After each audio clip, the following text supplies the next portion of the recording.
Hello, मेरा नाम Alisha Thomas है और मैं देहरादून की रहने वाली हूँ। मैं बाय प्रोफेशन एक एंटरप्रेन्योर हूँ और एक सोशल एक्टिविस्ट। मेरे एनजीओ का नाम इवॉल्व लाइफ ट्रस्ट है और ये मैंने रजिस्टर किया था जुलाई 2020 में। तो ये बहुत ही रिसेंटली हुआ, लेकिन इसका जो मुझे मोटिवेशन आया, जैसे आप सभी को पता है कोविड ने इतने लोगों की ज़िंदगियाँ बर्बाद करी, इतने लोग खाने के लिए तरस रहे थे। तो जो मेरा एक कॉल सेंटर है, 7 साल से मैंने जॉब करी है कॉरपोरेट सेक्टर में। तो अब मैंने एक जो इनिशिएटिव लिया था मसूरी में, मैंने अपना कॉल सेंटर खोला है इवॉल्व लाइफ्स के नाम से। वहाँ पे अभी 15 लोकल लड़के काम कर रहे हैं। जो मेरा मेन इनिशिएटिव मोटिव था वहाँ पे कॉल सेंटर खोलने का, क्योंकि वहाँ पे एक्सेप्ट होटल 9 कुछ और जॉब अपॉर्चुनिटी है नहीं। तो मैं एक कॉल सेंटर बैकग्राउंड से बिलोंग करती हूँ, तो मैंने वहाँ पे फिर कॉल सेंटर खोलने की सोची, जो कि अब काफ़ी चैलेंजेस रहे शुरू में, बट काफ़ी अच्छा रिस्पांस है। अब वहाँ पे लोकल 15 लड़के काम कर रहे हैं। जब ड्यूरिंग कोविड सेकेंड वेव हमने देखा, वहाँ पे मैंने अपने जो मैनेजर है उनसे पूछा कि यहाँ पे कोविड के लिए कोई आ रहा है मदद करने के लिए, जो स्लम एरियाज़ है वहाँ पे। तो उन्होंने बोला कि मैम अभी तक तो कोई ऐसा आया नहीं। ड्यूरिंग फर्स्ट कोविड तो आए थे लोग यहाँ पे मदद करने के लिए, लेकिन सेकेंड कोविड में कोई आया नहीं। तो फिर उसके बाद मैंने और मेरी फ्रेंड ने हमने डिसाइड किया कि वहाँ जाके हम लोगों को एटलीस्ट वन टाइम मील, अपनी तरफ से जितना हो सके हम वन टाइम मील स्टार्ट करते हैं, स्पेशली किड्स के लिए। क्योंकि अगर कोई आ रहा है तो सिर्फ वो दाल चावल राशन बांट के जा रहा है, लेकिन बच्चों को क्या है, मोनोटोनस हो जाता है कि हमारे लिए और कोई कुछ ला नहीं रहा है। तो वहाँ पे हमने जाके लोगों की मदद करना स्टार्ट किया। वन टाइम मील छोटे छोटे बच्चों को हमने प्रोवाइड करी। बहुत ही खुशी मिलती थी उनसे जब हम मिलते थे। और ऐसे ऐसे करते करते हमारा सिलसिला एनजीओ का स्टार्ट हो गया। उसके बाद हमें काफ़ी लोगों ने सपोर्ट भी दिखाया। काफ़ी सारे बाइकर्स भी इसके लिए, जो रिबेल ग्रुप है वो हमारे पास मदद करने आए। उन्होंने हमें राशन किट्स प्रोवाइड करी। किसी ने हमें छोटी अमाउंट कुछ भी डोनेट करा। कोई अपने बर्थडे सेलिब्रेट्स करने आ रहा था वहाँ पे, सब स्लम के बच्चों के साथ। तो काफ़ी अच्छा वहाँ पे हमें खुशी मिली कि हमने ये इनिशिएटिव लिया।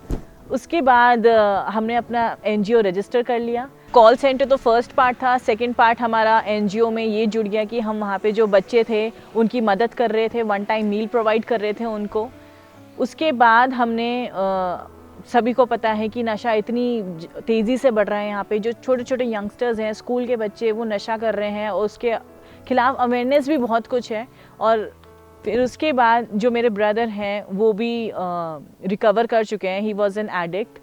तो हमें पता है कि एक फैमिली और एक एडिक्ट खुद वो कितना उस चीज़ से गुज़रते हैं।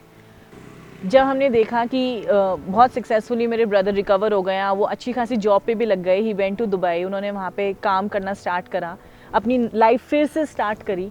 उसके बाद उन्होंने बोला कि मुझे भी हिना, तुमने अपना खोला है, स्टार्ट करा है एनजीओ, तो इसी के अंडर हम भी एक रिहैब खोलते हैं, नशा मुक्ति केंद्र, और लोगों की मदद करना स्टार्ट करते हैं।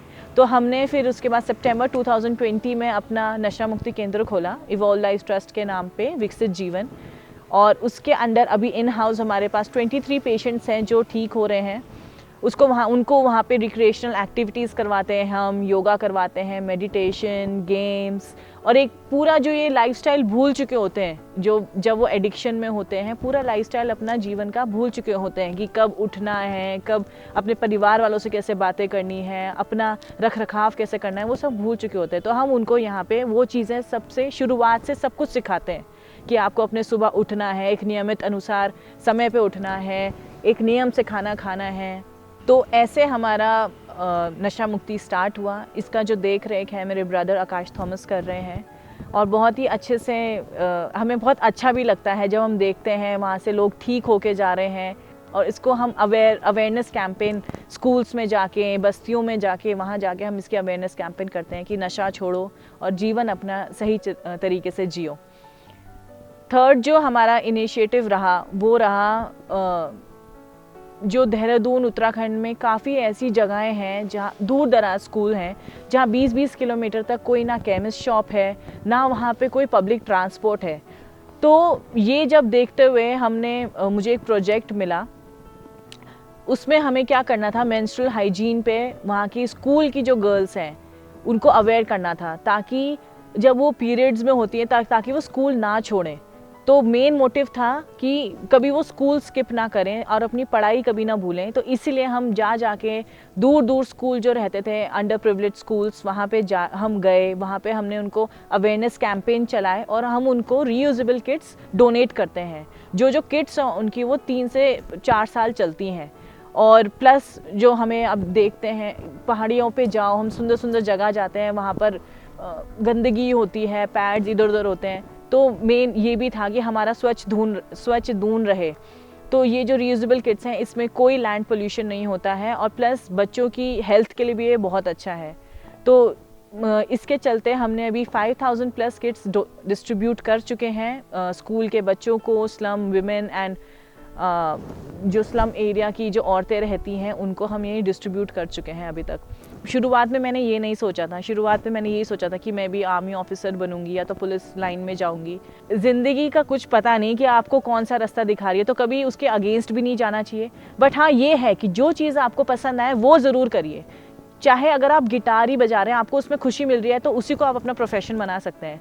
तो जैसे मुझे लोगों से बात करना बहुत अच्छा लगता था और मैं एक सोशल पर्सन हूँ, मैं कभी अकेली नहीं रह सकती। इसलिए जो कॉल सेंटर इंडस्ट्री है उसमें आप लोगों से बात करते हो, उन्हें जोड़ते हो, उनका लाइफ डेवलप कर रहे हो, इसलिए मैंने कॉल सेंटर लाइफ भी चुनी थी और अब उसका मैं एक बिज़नेस संभाल रही हूँ।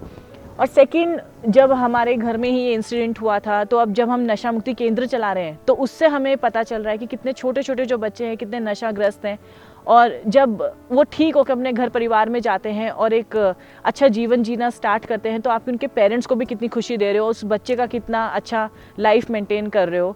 तो ये भी है कि आप एक अगर एनजीओ खोलते हैं, शुरू में दिक्कत परेशानियां बहुत आती हैं, क्योंकि शुरू में एकदम से आपको ये नहीं है कि कोई हेल्प करेगा, कुछ करेगा, लेकिन ये दिल की खुशी है।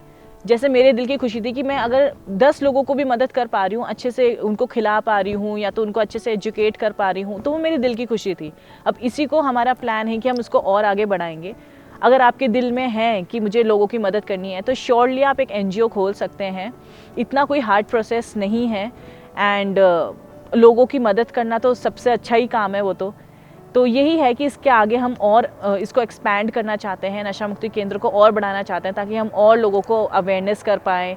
और बाकी जो पहाड़ों में स्कूल हैं वहाँ जाके हम मेंस्ट्रुअल हाइजीन और अवेयरनेस अच्छे से करना चाहते हैं, दूर दराज जाके, ताकि कोई लड़की कभी जो पीरियड्स से आने वाली दिक्कतें होती हैं तो वो कभी उसको फेस ना करे।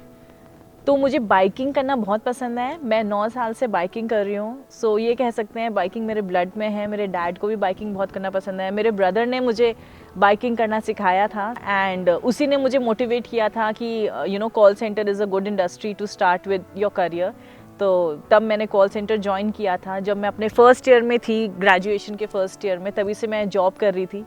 एंड तो बाइकिंग का ये सिलसिला रहा कि जब मैंने बाइकिंग करना स्टार्ट किया तो देहरादून में बहुत कम लड़कियां थी जो बाइकिंग करती थी। अगर करती भी थी तो इतना ओपन पब्लिकली किसी ग्रुप को ज्वाइन नहीं करती थी। तो सबसे शुरुआत में मैंने ग्रुप ज्वाइन करा था एंड बहुत ही अच्छा रिस्पांस था। सब मुझे कहते थे कि तू हमारा भी भाई है, तू ऐसे कुछ फिक्र मत करना, तेरे 250 भाई हैं, ये सब। एंड वहाँ से मुझे काफ़ी प्रसिद्धि मिली अपने बाइकिंग करियर में भी, आइएलटीएस से। एंड मैंने एक्ट्रेस दिया मिर्ज़ा के साथ भी राइड करी है। जब उनका एक डेब्यू शो था Ganga the soul of India, तो मैंने उनके साथ राइड करी है। काफ़ी अच्छा उनके साथ एक्सपीरियंस रहा मेरा। जब मैंने उनसे पूछा कि आप कैसे मॉडलिंग इंडस्ट्री में आए, तो उन्होंने बोला कि बस फॉर्म फिल कर दिया था मेरी मदर ने एंड उसके पीछे मैंने कभी मुड़ के नहीं देखा। तो काफ़ी अच्छा है उनके साथ भी एक्सपीरियंस मेरा। तो बाइकिंग में मैंने काफ़ी चीज़ों में पार्टिसिपेट भी किया। डर्ट ट्रैक रेसेस हो गए, काफ़ी सारे इवेंट्स हैं और उसमें मैं जीती भी।